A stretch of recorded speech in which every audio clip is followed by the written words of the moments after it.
بسم الله الرحمن الرحيم. اللهم ارحم شهدائنا جميعا. ليه الناس بتخاف؟ وازاي الناس بتتعود الخوف؟ وايه اللي بيحصل في نفسيتهم؟ علماء النفس دوروا في الموضوع ده كتير وعملوا شويه تجارب كتير.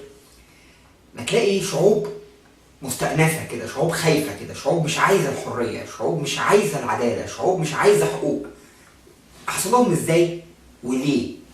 في تجربة مشهورة قوي عايز اقولها لكم. تتخيلوا معايا ازاي حاكم بيعود شعبه انه ما يطلبش حق، يعني ما يطلبش حاجة، ما يبقالش له نفس. تحصل كده. قال له ايه؟ هنجيب قفص ونحط فيه شوية قرود، 5 قرود. قرد 5 قرود كده، ونحط في النص صندوق خشب. 5 قرود دول بيحبوا الموز. جه في ميعاد الغدا رحت ننزل لهم صباطة موز من فوق. ننزل لهم موزة مثلا. طبعا طبيعي اللي هيحصل ايه؟ القرد هيحاول يجيب الموزة، فهيطلع على صندوق الخشب يجيب الموزة. اتعودوا ان واحد فيهم يطلع يجيب الموز ويوزعه عليهم وياكلوا وخلاص. جه صاحب التجربة كب ميه في الارض. الارض بقت مبلوله. ووصل سلك كهرباء في الميه. نزل الموزه. واحد من القرود طلع فوق الخشبه.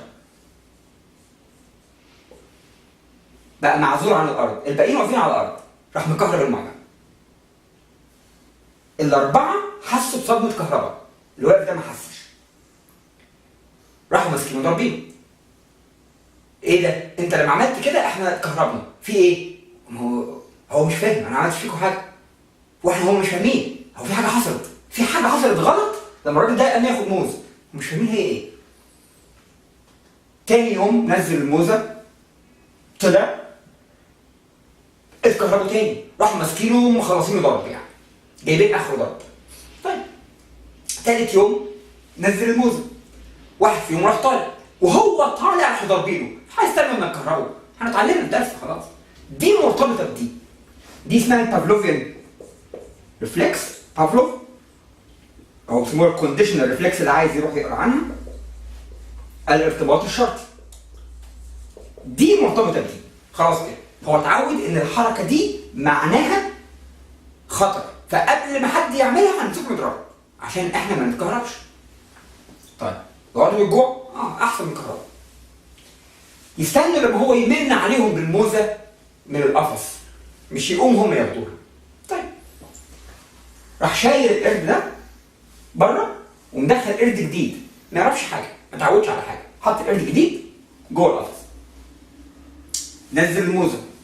طبعا كلهم عارفين لو طلعوا هينضربوا، لو طلعوا اللي واقفين هيتكهربوا فهيضربوه، وهم عارفين الليله. ده يا عيني مش عارف حاجه، جاي جديد. فاول ما شاف الموزه بكل براءه الاطفال راح طالع فوق الخشبه، راح ماسكينه عافقينه ضرب. هو مش فاهم ليه. تاني يوم الموزه راح قايم، راح مضروب. هو مش فاهم ليه، بس اتعود. هو ده النظام المتبع، هو ده العرف، ده سلو بلدنا كده. راح جاي صاحب التجربه شايل القرد التاني وحط قرد جديد ما يعرفش حاجه، ونزل الموزه.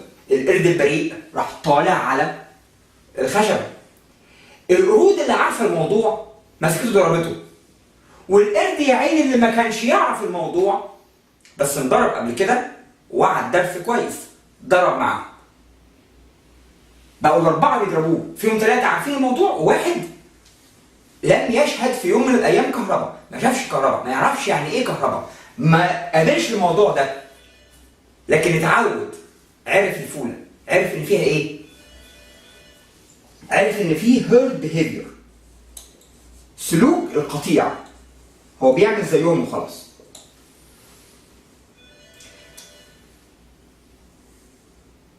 شيل الثالث، شيل الرابع، شيل الخامس. فضل الراجل يعمل كده لحد ال5 قرود ما حدش فيهم عنده ارتباط شرطي، ما حدش فيهم عمره شاف كهرباء. كلهم بيعملوا سلو البلد وخلاص.